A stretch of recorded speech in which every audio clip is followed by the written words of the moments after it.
के तपाईहरु आफ्नो टाइम वेस्ट भएको देखेर एकदमै टेन्सनमा हुनुहुन्छ? तपाईलाई थाहा हुन्छ मैले पुरा दिनभरि यो काम गर्नुपर्छ, यो गर्नुपर्छ, मैले त्यो गर्नुपर्छ, तर तपाईहरुको टाइम हावातालमा वेस्ट भइरहेको छ? यदि यस्तो छ भने प्लिज गाइज यो भिडियोलाई लास्टसम्म हेर्नुस्। डार्विनले पनि भनेका छन् जो व्यक्तिले आफ्नो जिन्दगीको 1 घण्टालाई वेस्ट गर्ने दुस्साहस गर्छ नि, यस्ता व्यक्तिले आफ्नो पुरा जिन्दगीको भ्यालु कहिले पनि थाहा पाउन सक्दैनन्। यदि तपाईहरुको पनि हर दिन एकदमै अननेसेसरी काममा वेस्ट भइराखेको छ भने प्लिज गाइज यो भिडियो तपाईले लास्टसम्म हेर्नुस्। यस भिडियोमा म तपाईलाई त्यस्तो 5 वटा तरिकाहरुको बारेमा जानकारी दिनेछु जुन तरिकाहरुलाई तपाईले युज गरेर फलो गरेर तपाईहरुले आफ्नो जिन्दगीमा वेस्ट भएको टाइमलाई बचाउन सक्नुहुन्छ र आफ्नो जिन्दगीमा ठूलो काम गर्न सक्नुहुन्छ। सो गाइज यो भिडियोलाई म स्टार्ट गर्न चाहन्छु। Gets start. हामीहरुले आफ्नो वेस्ट भइरहेको टाइमलाई बचाउनको लागि गर्नुपर्ने पहिलो काम छ त्यो हो make a to do list. यदि तपाईले आफ्नो टाइमलाई बचोस् भन्ने चाहनुहुन्छ, तपाईले राम्रो ठाउँमा युज गर्न चाहनुहुन्छ भने तपाईले टु डु लिस्ट बनाउनु पर्छ। टु डु लिस्ट कसरी बनाउने, कहिले बनाउने? टु डु लिस्ट तपाईले सक्नुहुन्छ भने प्रत्येक दिनको अन्त्यमा सुत्नुभन्दा अगाडि बनाउनुस्। तपाईहरु प्रत्येक दिनको साँझमा बेडमा जानुहुन्छ, त्यसपछि डायरी पेन ल्याउनुस्, त्यसपछि तपाईहरुले दोस्रो दिन के काम गर्नु छ, तपाईको मोस्ट इम्पोर्टेन्ट काम के हो, नम्बर बाइ टिप्नुस्। यदि तपाईहरु स्टुडेन्ट हुनुहुन्छ भने नम्बर 1 मा स्टडी, बिहानको यति बजेदेखि यति बजेसम्म, साँझको यति बजेदेखि यति बजेसम्म। नम्बर 2 सेल्फ ग्रोथ अथवा तपाईको आफ्नो काम, मैले यो काम सक्छु। यसरी हामीले भोलि गर्नुपर्ने कामको आजै टु डु लिस्ट बनाउँछौं भने रातभरि हामीहरुको ब्रेनमा भोलि गर्ने कामको लागि प्लानिङ चलिरहन्छ। हामी सुतेको अवस्थामा पनि हामीहरुको दिमागले काम गर्छ भन्ने कुरा त तपाईलाई थाहै छ। त्यही भएर गाइस तपाई स्टुडेन्ट हुनुस्, बिजनेसम्यान हुनुस्, जुनसुकै व्यक्ति हुनुस्, तपाईले सुत्नुभन्दा अगाडि टु डु लिस्ट बनाएरै सुत्नुस्, जस कारण भोलिपल्ट तपाईहरुले त्यो टु डु लिस्ट अनुसार काम गर्न स्टार्ट गर्नुस्। जब तपाईले त्यो काम गरिसक्नुहुन्छ त्यसपछि त्यो टु डु लिस्टमा टिक लगाइदिनुस्। यसरी तपाईको कन्फिडेन्स लेभल पनि बढ्छ, तपाईहरुले त्यो कामलाई गर्न पनि सक्नुहुन्छ। किनकि मोस्ट इम्पोर्टेन्ट कामलाई तपाईले दोस्रो दिन कम्प्लिट गर्नुहुन्छ भने त्यसपछि तपाईले जे गरे पनि भयो, जता गए पनि भयो। Number 2 use Pomodoro technique. तपाईहरुले आफ्नो टाइमलाई वेस्ट हुनबाट बचाउन चाहनुहुन्छ भने तपाईले जुनसुकै काम गर्न लागेको भए पनि तपाईले यो पोमोडोरो टेक्निकलाई युज गर्नुपर्छ। पोमोडोरो टेक्निक भनेको तपाईलाई थाहै छ, हामीले 25 मिनेट काम गरिसकेपछि हामीले 5 मिनेट रेस्ट गर्नुपर्छ। तपाईले त्यो टाइमर अन गर्नुस्, पोमोडोरो टाइमर, त्यसपछि तपाईले 25 मिनेट स्टडी गर्नुस्, त्यसपछि तपाईले 5 मिनेट ब्रेक गर्नुस्, फेरि 25 मिनेट स्टडी गर्नुस्, 5 मिनेट ब्रेक गर्नुस्। यस्तै गरेर मैले पनि पोमोडोरोलाई अन गर्छु, 25 मिनेट एडिट गर्छु, त्यसपछि 5 मिनेट रेस्ट गर्छु, फेरि 25 मिनेट एडिट गर्छु, फेरि 5 मिनेट रेस्ट गर्छु। यसरी हामीहरुको काममा फोकस पनि बढ्छ, बीचबीचमा हामीले रेस्ट पनि पाउँछौं। जब हामीले बीचबीचमा सानो सानो रेस्ट गर्छौं काम गर्ने क्रममा, तब हामीहरुको दिमागमा इरिटेसन आउँदैन, हामीहरुको फोकस पावर हराउँदैन। जब तपाईहरुले एउटै कामलाई कन्टिन्यू गरिरहनुहुन्छ नि, 25 मिनेट पछि 45 मिनेट पछि तपाईको फोकस त्यो कामबाट बाहिर हराउँछ। धेरै विद्यार्थीहरूले भन्छन् नि सर मैले पढेको गर्छु, कन्टिन्यू 4 घण्टा 5 घण्टा पढ्छु सर, केही बुझ्दैन। यो हुनुको कारण नै यही हो, उनीहरूले बीचबीचमा रेस्ट लिँदैनन् गाइस। स्टडी गर्ने क्रममा बीचबीचमा रेस्ट लिनु हुँदैन भने तपाईले पढाइमा टाइम त दिइरहनु भएको छ, तर तपाईहरुको त्यो पढेको कुरा याद भइरहेको छैन, तपाईले आफ्नो टाइमलाई वेस्ट गरिरहनु भएको छ।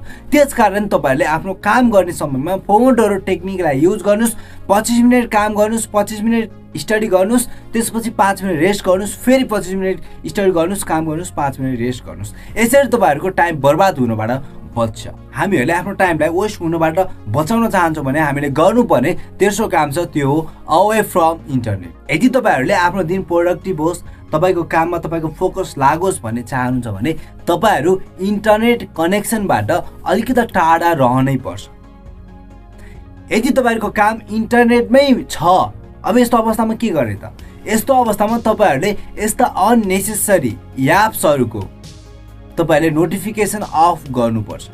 जब तपाईले अननेसेसरी एप्सको नोटिफिकेसन अफ गर्नुहुन्छ तब तपाईहरुले आफ्नो काममै फोकस लगाउन सक्नुहुन्छ, जस कारण तपाईहरुको प्रोडक्टिभिटी बढ्छ। यस्तै गरी तपाईले स्टडी गर्ने समयमा फेसबुक, इन्स्टाग्राम, टिकटक जस्ता एप्सको नोटिफिकेसन अफ गर्नुस्, त्यसपछि तपाईले स्टडी गर्नुस्। जुनसुकै काम गर्न लागेको भए पनि त्यो काममा फोकस होस् भन्ने तपाई चाहनुहुन्छ भने इन्टरनेटबाट तपाईहरु अलिकति टाढा आउनै पर्छ गाइस। हामीहरुले आफ्नो टाइमलाई वेस्ट हुनबाट बचाउन चाहन्छौं भने यसको लागि हामीले गर्नुपर्ने चौथो काम छ त्यो हो गुड स्लिप।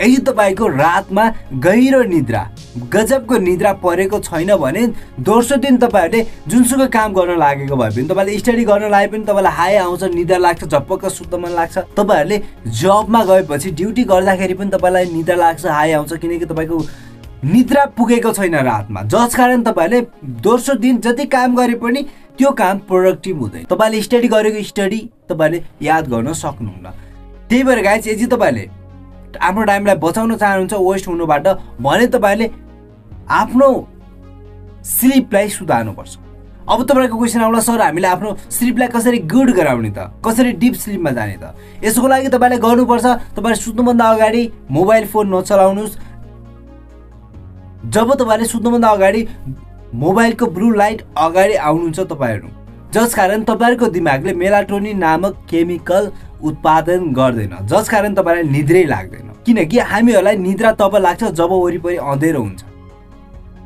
जब वरिपरि अँधेरो हुन्छ तब दिमागले मेलाटोनिन नामक केमिकल रिलिज गर्न थाल्छ जसकारण तपाईलाई निद्रा आउँछ तर तपाईले सुत्नुभन्दा अगाडि तपाईको शरीर पुरा थाकिसकेको छ तर तपाईले आँखामा त्यो ब्लू लाइट पठाइरहनुहुन्छ भने दिमागले सिग्नल पाइरहन्छ कि उज्यालै त छ नि अझै मैले मेलाटोनिन किन रिलिज गर्नु पर्यो जसकारण तपाईहरुको निद्रा लाग्दैन लागिहाल्यो भने पनि बाइ चान्स तपाईहरुलाई डीप स्लिप हुँदैन जसकारण भोलिपल्टको तपाईहरुको प्रोडक्टिभिटी एकदमै डाउन हुन्छ तपाईको फोकस हराउँछ तपाईको कन्सन्ट्रेसन हराउँछ जसकारण तपाईले जति काम गरे पनि त्यो कामको रिजल्ट राम्रो आउँदैन यसरी तपाईको टाइम वेस्ट हुन्छ हामीहरुले आफ्नो टाइमलाई वेस्ट हुनुबाट बचाउन चाहन्छौं भने हामीले गर्नुपर्ने पाँचौं कुरा छ त्यो हो युज 5 सेकेन्ड रुल तपाईलाई थाहा हुन्छ मैले स्टडी गर्नुपर्छ तपाईलाई थाहा हुन्छ मैले यो काम गर्नुपर्छ तपाईलाई थाहा हुन्छ यो मेरो ड्रिम हो यसको लागि मैले हरेक दिन काम गर्नुपर्छ म बिहान छिटै उठ्नुपर्छ बिहान उठेर मैले आफ्नो एक्सरसाइज गर्नुपर्छ मेडिटेसन गर्नुपर्छ रनिङ गर्नुपर्छ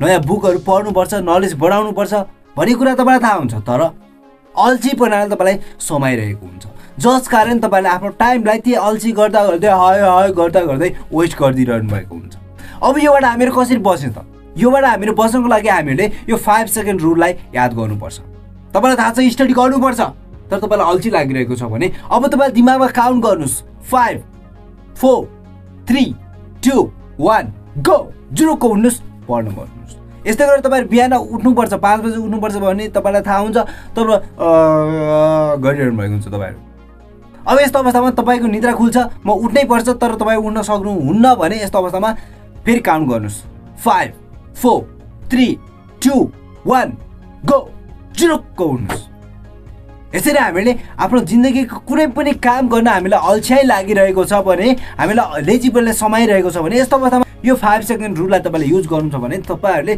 काम गर्न तपाईलाई अल्छ्याइ लाग्दैन अल्छी लागेको छ भने पनि तपाईको शरीरमा एक्कासी एनर्जी आउँछ यसबाट तपाईले आफ्नो टाइमलाई वेस्ट गर्न छोडेर काम गर्नुहुन्छ गाइस यो त थियो हामीले आफ्नो टाइमलाई वेस्ट हुनुबाट कसरी बन्द गर्ने हामीले आफ्नो समयलाई बर्बाद हुनुबाट कसरी बचाउने भन्ने 5 वटा तरिका यदि तपाईले यो तरिकालाई फलो गरेर काम गर्नुहुन्छ भने पक्कै पनि तपाईले आफ्नो टाइमलाई वेस्ट हुनुबाट बचाउन सक्नुहुन्छ गाइस हस् त यो भिडियोमा त यति नै हामी नेक्स्ट भिडियो फेरि भेट गर्नेछौं टिल देन तपाईले भिडियो लाइक गर्नुस् र आफ्नो साथीहरुलाई शेयर गरिदिनुस् मेसेन्जरको थ्रु हामी नेक्स्ट भिडियोमा फेरि भेट गर्ने नै छौं टिल देन बाइ बाइ